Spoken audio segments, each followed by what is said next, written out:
Assalamualaikum warahmatullahi wabarakatuh. Saya Alvita Finaulia, NIM 24052 kelas 2C karyawan akan menjelaskan prinsip farmakologi pada organ mata, tinjauan praktis mengenai rintangan fisiologi mata, mekanisme penyerapan obat, rute pemberian, serta inovasi metode pengantaran drug briefly medis terbaru. Mengapa kesehatan mata sangat krusial? Dampak kerusakan penglihatan. Kehilangan fungsi penglihatan merupakan momok yang paling ditakuti karena berdampak langsung pada kemandirian dan produktivitas seseorang. Seiring bertambahnya usia, harapan hidup manusia, kasus penyakit degeneratif mata seperti glaukoma dan degenerasi makula (AMD) melonjak pesat di seluruh dunia. Proyeksi kasus global tahun 2020, 1.100,8 juta orang perkirakan penderita glaukoma menjadikan penyebab utama kebutaan permanen. 228 juta orang diproyeksikan terkena degenerasi makula (AMD), terutama pada kelompok lansia di atas 60 tahun. Anatomi mata depan versus belakang. Pembagian wilayah kerja obat secara anatomis dan klinis. Organ mata dibagi menjadi dua bagian utama dengan karakter fisik dan tantangan terapi yang jauh berbeda. Segmen anterior depan terdiri dari kornea, konjungtiva, iris, badan siliaris, dan lensa. Wilayah ini biasa diobati dengan sediaan topikal seperti tetes mata. Yang kedua ada segmen posterior belakang, meliputi vitreus, retina, koroid, dan saraf optik. Rentan terhadap penyakit berat yang butuh penanganan khusus agar obat bisa masuk ke dalam. Rintangan alami di bagian mata depan. Lapisan air mata, tear film, proses berkedip dan aliran mata yang konstan akan langsung membasuh obat, membuat obat hanya bertahan beberapa menit di permukaan mata. Sistem pembuangan air mata sekitar 90%, cairan obat mengalir ke hidung lewat saluran mata. Hal ini memicu penyerapan tubuh sistemik dan menyisakan kurang dari 5% obat yang benar-benar terserap mata.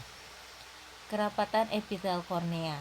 Lapisan terluar kornea terikat sangat kuat, thin junction, sehingga sangat membatasi molekul air hidrofilik berukuran besar untuk lewat. Kapasitas tampung terbatas. Kantung mata hanya bisa menampung 7-30 UL cairan pada satu tetes obat mata standar berukuran sekitar 50 UL, sehingga sisanya pasti tumpah keluar. Bagaimana cara obat menembus mata?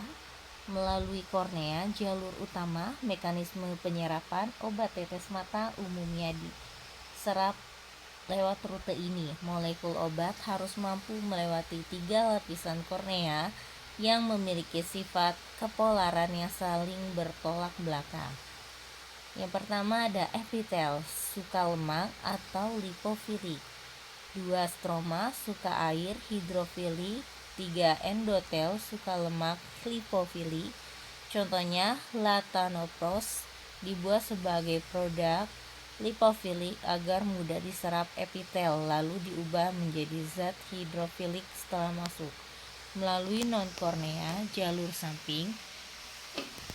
Penyerapan alternatif, obat menembus area pupil sklera dan selaput lendir konjungtiva tanpa melewati kornea yang sangat rapat. Konjungtiva memiliki luas permukaan 17 kali lebih besar dibandingkan kornea, dengan pori-pori yang lebih renggang sehingga mudah dilewati obat yang suka air. Kelemahan rute ini adalah banyaknya obat dan hilang karena tersapu oleh pembuluh darah lokal oleh konjungtiva. Siasat formulasi obat tetes mata, zat pengental dan perekat menggunakan bahan perekat lendir seperti asam Luronat AH. Agar obat menempel lebih lama, keunikan HA adalah viskositasnya berkurang saat kita kedip, sehingga mata tetap nyaman dan tidak terasa lengket. Siklodextrin menggunakan molekul berbentuk kerucut yang ramah lemak di bagian dalam dan ramah air di luar, membantu melarutkan obat-obatan sungkar larut seperti steroid ke dalam media air tanpa merusak kornea.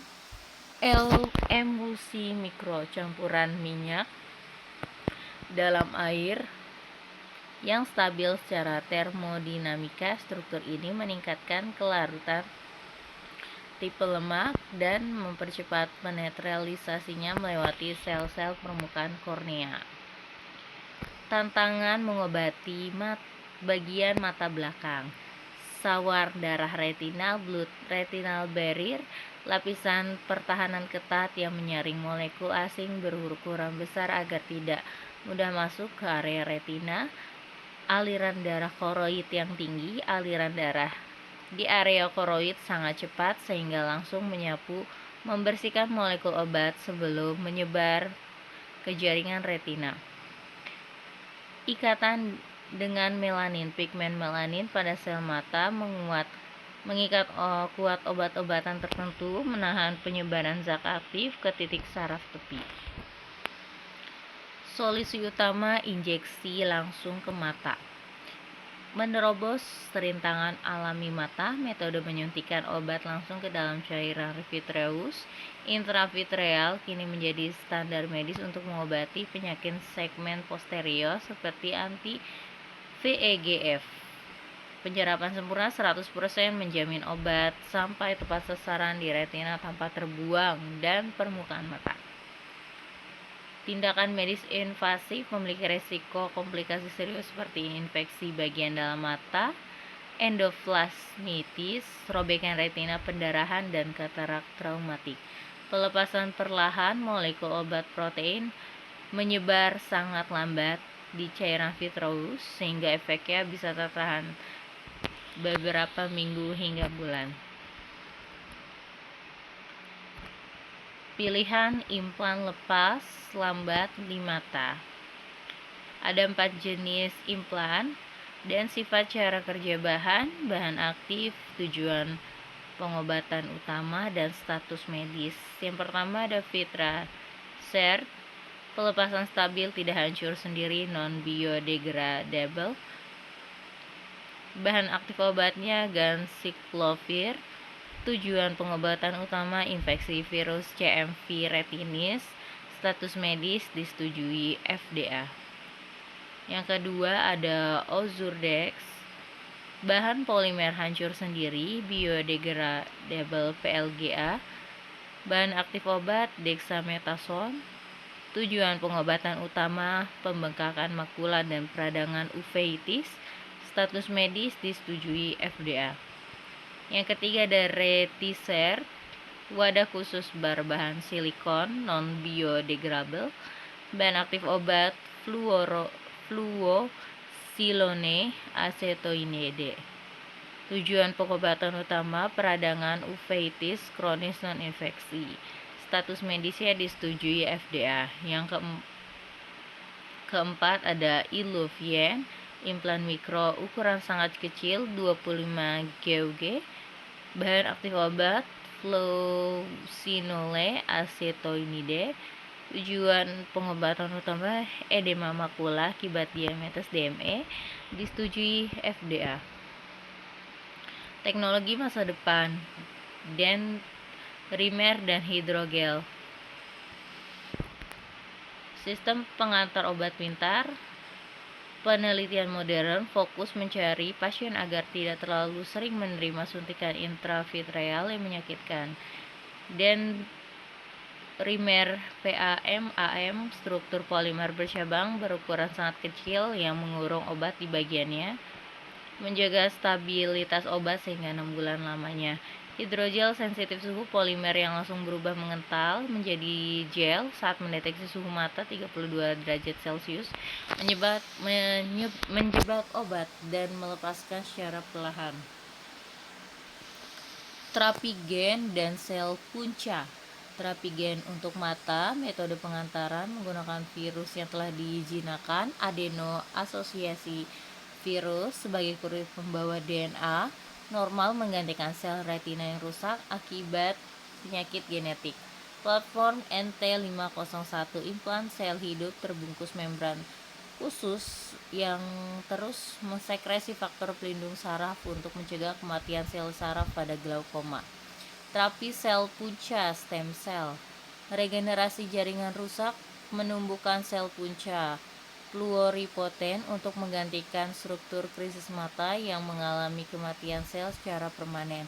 Terapi ini menjadi harapan baru untuk memulihkan fungsi penglihatan pada kasus kerusakan retina kering dry AMD yang saat ini belum ditemukan obat penyembuhnya.